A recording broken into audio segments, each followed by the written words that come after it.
Sir, Andhra Pradesh liquor స్కామ్లో అప్రూవర్గా మారిన వాసుదేవ్ రెడ్డి నిజంగా చూస్తే మద్యం స్కామ్కి సంబంధించి మనం చూస్తే డిజిటల్ పేస్ లేకుండా కొన్ని వేల కోట్ల రూపాయలు జరిగింది. దీనికి మొత్తం వాసుదేవ్ రెడ్డి కారణం అని చెప్పుకున్న పరిస్థితి సార్. కొన్ని రోజులు ఎవరైతే కనిపించకుండా తిరిగిన వాసుదేవ్ రెడ్డిని పట్టుకున్నారు. ఆయన అప్రూవల్గా మారాడని కూడా తెలుస్తున్నట్టు పరిస్థితి. దీనివల్ల జగన్మోహన్ రెడ్డి కానీ పాత గవర్నమెంట్ కానీ ఇబ్బందులు వచ్చే అవకాశం ఉందంటారా? ఒకవేళ ఆయన ఎందుకంటే ఆయన కీ రోల్ పోషించాడు కాబట్టి ఒకవేళ ఆయన అప్రూవల్గా మారింటే మాత్రము ఖచ్చితంగా జగన్మోహన్ రెడ్డికి ఇబ్బందికర పరిస్థితులు వస్తాయి, నో డౌట్. ఆ యొక్క విధానాన్ని తీసుకొచ్చింది ఎవరు? జగన్మోహన్ రెడ్డి. ఓకే, చాలా మంది వాళ్ళు ఏమంటున్నారు, ఆయనకు సంబంధించిన పార్టీ వాళ్ళే, ఈవెన్ మిథున్ రెడ్డి కూడా ఇండైరెక్ట్ గా మేము చెప్తే వినలేదు లిక్కర్ పాలసీ విషయంలో అని కామెంట్ చేశాడు. ఎవరు అంగీకరించడం లేదు. ఇప్పుడు వాళ్ళు ఏమంటారు, అంత తప్పదు జగన్మోహన్ రెడ్డి కానీ వాళ్ళ యొక్క నాయకులే చెప్తున్నారు, వాళ్ళ పార్టీ వాళ్ళే. పార్టీ కూడా విడిచిపెట్టి వెళ్ళిపోతున్నారు. ఇప్పుడు ఇప్పుడు రాష్ట్రంలో ఒక సిస్టమ్ నడుస్తుంది. ఏది షాపులు వేలం వేస్తారు, దాని రెవెన్యూ వస్తుంది. లిక్కర్ పాలసీ ఎప్పటి నుంచి ఏదో కంపెనీలు పాడుకుంటాయి, ప్రొడక్షన్ లో ఏవో వస్తాయి. కొత్త కొత్త ప్రొడక్షన్స్ ఏదైనా పేర్లు పెట్టినప్పుడు వాటికి ఆ పేర్లను అప్రూవల్ తీసుకుంటారు, గవర్నమెంట్ లో తీసుకుంటారు, సప్లై ఇస్తారు. అందులో ఏమైనా లోపాలు ఉన్నా లేదా అవినీతి జరుగుతూ ఉన్నా నీ ప్రభుత్వం వస్తున్న ఏం చేయాలా? దాన్ని అరికట్టాలా. ఆ కంపెనీలను నువ్వు బ్యాన్ చేసి ఉండాలా. లేదు ఆ యొక్క ఏవైతే పేర్లు పెట్టి ఉన్నారో ఆ పేర్లు తీసేసి ఉండాలి, పర్మిషన్ లేకుండా. ఓకే, అవన్నీ ఏం చేయకుండా ఏం చేసేయండు, ఎన్నికల ముందు నేను మొత్తం బ్యాన్ చేస్తా అన్నాడు. వచ్చిన తర్వాత ఏమైపోయింది, బ్యాన్ చేస్తే కనుక ఆర్థిక వ్యవస్థ కుప్పకొలిపోతుంది చెప్పారు. ప్రధాన రెవెన్యూ అదే అని చెప్పారు. చెప్పలేక ఏం చేసావు నువ్వు?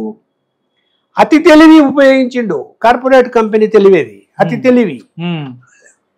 నేను రేట్లు ఎక్కువ పెంచితే తాగే వాళ్ళ సంఖ్య తగ్గిపోతుంది అని లాజిక్ మాట్లాడి. అది ఎవరన్నా ప్రపంచంలో వ్యసనాలకు బానిస అయిన వాడు ఇంట్లో భార్య నగలు కూడా అమ్మి తాగేటువంటి సంఘటనలు ఉన్న ఈ రోజు. ఇల్లు తాకట్టు పెట్టి, పొలాలు తాకట్టు పెట్టి జూదాడిన వాళ్ళను మనం చూస్తాం తప్ప మద్యం రేటు 100 రూపాయలు 200 అయిందంటే తాగకుండా వాడు మానేస్తాము అని మానేస్తాడా? అసలు నువ్వెట్ట నమ్మేవు? ఎవడని చెప్తే, లేకపోతే నువ్వెట్ట ఆలోచించావు? పోనీ నువ్వు ముందు అలా అనుకున్నావు, ఎక్కువ రేట్లు పెంచితే తాగే వాళ్ళ సంఖ్య తగ్గిపోతుంది అన్నావు. ఒక 6 నెలల సంవత్సరం అయిన తర్వాత రివ్యూ చేయాలి కదా, ఆ ప్రయోగం పనిచేసిందా లేదా అని. అరే వర్కౌట్ అవ్వలేదు, ఇది కరెక్ట్ కాదు అని చెప్పి తెలుసుకోవాలిగా, రివ్యూ చేయాలి కదా. ఎవరో కొత్త స్కీమ్ పెడితే రివ్యూ చేసుకోవాలి కదా. ఒక 6 నెలలకో సంవత్సరానికో అది ఫెయిల్ అవుతుందా, సక్సెస్ అవుతుందా అని రివ్యూ చేసుకుంటారు. రివ్యూ చేసుకొని తాగే వాళ్ళ సంఖ్య తగ్గలేదు, ఎన్ని లీటర్లు తాగుతున్నారు పర్ డే అన్నది అది తగ్గలేదు. అలాంటప్పుడు నువ్వు మళ్ళీ సిస్టమ్ మార్చి ఉండొచ్చు. కంటిన్యూ ఎందుకు చేసావు అంటే దాని వెనక పెద్ద కుట్ర ఉంది, అంటే స్కామ్ ఉంది దాని వెనక అని క్లియర్ గా అర్థమవుతుంది. లేకపోతే నీ సొంత మనుషులు ఏం చేసావు మళ్ళీ నువ్వు? ఇంత టెక్నాలజీ పెరిగి ఈవెన్ కూరగాయల బండ్లు అమ్ముకున్న వాళ్ళు కూడా ఈ ఫోన్ పేలు జీపేలు కొడుతుంటే, టీ తాగే వాళ్ళు కూడా సార్ జీపే కొట్టండి సార్ అంటుంటే, నువ్వు లిక్కర్ షాపుల్లో, ప్రభుత్వ షాపుల్లో, దౌల్ షాపుల్లో నువ్వు క్యాష్ ట్రాన్సాక్షన్ జరుపుతావా? దాని అర్థం ఏంటి? ఇక్కడ 2 స్కామ్, అందులో 2 విధాలుగా జరిగింది. ఒకటేమో ఏదైతే ప్రొడక్షన్ చేస్తున్నారో వాళ్ళతో ఒక అంగీకారానికి వచ్చారు. ఎందుకు? ధరలు పెంచే విషయంలో. మీరు మాకింత కమిషన్లు ఇవ్వండి, మేము ధరలు పెంచుతాం అని చెప్పి అంగీకారానికి వచ్చి నువ్వు అక్కడి నుంచి పెద్ద ఎత్తున బ్లాక్ మనీని తరలించావు, వాళ్ళ దగ్గర నుంచి రేట్లు పెంచావు. అదైపోయిందా? రెండోది ఏంటి ఇక్కడ? రోజువారీ నగదు. నాకున్న సమాచారం మేరకు ఏం చేస్తున్నాడు, ఎవడైతే తయారు చేస్తున్నాడో మద్యాన్ని, సపోజ్ వాడు 100 కేసులు తయారు చేశాడు అనుకోండి, ఎగ్జాంపుల్. వాడు ఏం చూపిస్తున్నాడు? లెక్కల్లో 20 కేసులు చూపిస్తున్నాడు. 80 కేసులు వాళ్ళు ఏం చేస్తున్నారు? మామూలుగా 20 కేసులు ఎక్కడ రావాలి?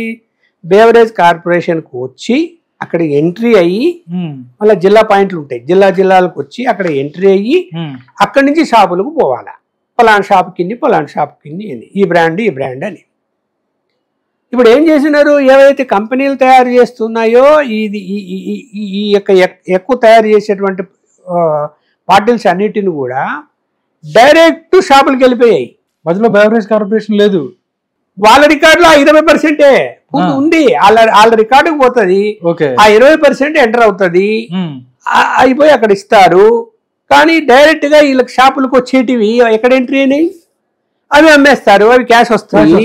ఏంట్రా అంటే నాకు ఒక వాళ్ళ పార్టీ నాయకుడు చెప్తున్నా నేను. ఉమ్, ఉమ్, మొత్తం డబ్బులన్నీ జమ చేసి క్యాష్ అంతా వచ్చింది.